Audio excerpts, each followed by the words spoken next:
मित्रों, कुछ ऐसे विषय हैं जिनको लेकर विज्ञान और आध्यात्मिक हमेशा से मतभेद बना रहता है।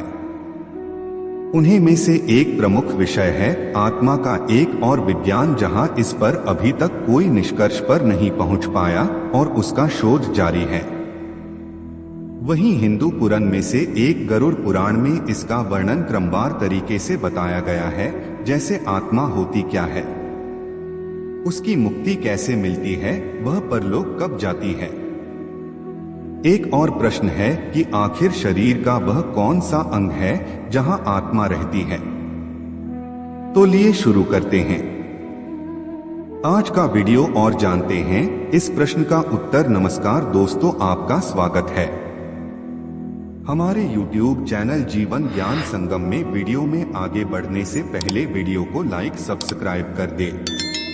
एक बार फिर गरुड़ पुराण के अनुसार जीवन मृत्यु के अद्भुत रहस्य को बहुत ही सरल तरीके और शुभ व्यवस्थित ढंग से समझने की कोशिश की गई है।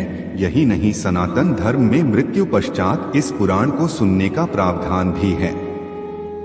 मित्रों, मां की गर्भधारण करने के बाद माता पिता के भाव के अनुकूल उनके आसपास एक सूक्ष्म उत्पन्न वाला स्थान बन जाता है। यह स्थान इस आत्मा को अपनी ओर खींचता है। जिसका स्टार इन दोनों से मेल खाता हो, आकर्षित आत्मा मां के गर्भ के आसपास घूमने शुरू कर देती है और अपनी शक्ति लगने लगती है। अभी है आत्मा जीव कोशों के विभाजन की गति को बढ़ा देती है। इस दौरान जिस महत्वपूर्ण अंग का गठन सबसे पहले होता है तो वह हृदय है। फिर धीरे धीरे इसी से अन्य अंगों का विकास भी शुरू हो जाता है। जब भ्रूण निर्मित हो जाता है और सर का गठन अच्छे से हो जाता है तो इसके बाद ब्रह्मारंध्र का निर्माण होता है। रंध्र एक संस्कृत शब्द है। ब्रह्मारंध्र वास्तव में मस्तिष्क की में सर्वोच्च जगह होती है, जहां पर कुंडलिनी योग के नियमित अभ्यास से दबाव बढ़ता रहता है और वहां कुंडलिनी चित्र पोस्ट होता रहता है। यह शरीर में वह स्थान है जिसके माध्यम से जीवन भ्रूण में उतरता है।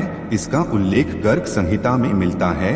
जिस क्षण ब्रह्मरेंद्र पूरी तरह से सुरक्षित हो जाता है, तब आत्मा इस बारे में बिंदु से प्रवेश करती है और यह भ्रूण के विकसित होने के 3 माह के अंतर्गत ही होता है। मित्रों, यहाँ एक महत्वपूर्ण बात आपको बता दें कि महायोगी लोग इस स्थान पर ध्यान केंद्रित करके प्राण निकालकर मुक्त हो जाते हैं। वास्तव में आत्मा का वास हृदय में होता है। यही वह स्थान है जहां आत्मा रहती है और हृदय के माध्यम से ही वह हमारे तंत्र की सभी चक्रों और साथ ही सभी आयामों तक पहुंचती है, जिनके हम अनुभव नहीं कर पाते। हमें बहुत से भौतिक और सूक्ष्म आयामों को तय करना होता है। जब हमारी यात्रा हृदय शिशु होती है तो उसका अर्थ है कि अब आत्मा की ऊर्जा ऊपर की तरफ चलने लगी है। वह आत्मा जो हमारे हृदय में रहती है, वहीं से ऊर्जा बिना किसी बाधा के सारे चक्र तक पहुंचती है। शरीर में 114 चक्र है, जिनमें से अंतिम 2 चक्र शरीर के बाहर स्थित है। यदि आपकी भौतिकता से बड़े एक आयाम आपके भीतर एक निरंतर सक्रिय प्रक्रिया बन जाता है, तो कुछ समय बाद यह 2 चक्र जो आमतौर पर निष्क्रिय होते हैं, सक्रिय हो जाते हैं। यदि वे सक्रिय हो जाते हैं तो आपके सिर पर एक एंटीना होता है जो आपके जीवन का एक निश्चित दृष्टिकोण देता है। इसी के साथ आपको यह भी बता दें कि ब्राह्मी उपनिषद में आत्मा की 3 अवस्थाएं बताई गई है: जागृत, स्वप्न, सृष्टि और सूर्य अवस्था। जागरूकता अवस्था में जीवात्मा का वास आंखों के बीच, स्वप्नावस्था में कंठ में और सुसुप्ति अवस्था में हृदय में होता है।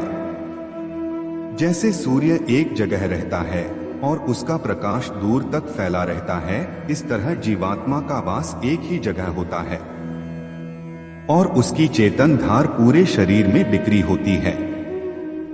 अवस्था के बारे में आदि गुरु शंकराचार्य ने बताया है कि इस अवस्था में सभी दृश्य तथा ज्ञान का विलय हो जाता है। केवल पर ब्रह्मा के समान निर्विकल्प निर्विचार शून्य अवस्था प्राप्त हो पाती है। स्थिति में सभी विकल्प समाप्त होकर केवल ज्ञान ही शेष रह जाता है। यही जीवात्मा की मुक्त अवस्था है। ऐसी अवस्था में पहुंचने के लिए कड़ी साधना की जरूरत पड़ती है। इस अवस्था को प्राप्त करना साधारण मनुष्य के बस के बाहर है। उम्मीद करते हैं आपके सवाल का जवाब समझने में आसानी हुई होगी कि आत्मा का वास शरीर में किस स्थान पर होता है। मित्रों, आपको हमारी आज की वीडियो कैसी लगी नीचे कमेंट करके जरूर बताएं, और यदि इससे जुड़ा कोई भी प्रश्न आपके मन में आ रहा है तो आप कमेंट बॉक्स में मेंशन कर सकते हैं। और हमारी इस वीडियो को लाइक और शेयर करना ना भूलें, और ऐसी ही आध्यात्मिक जानकारी के लिए हमारे YouTube चैनल जीवन ज्ञान संगम को सब्सक्राइब करें।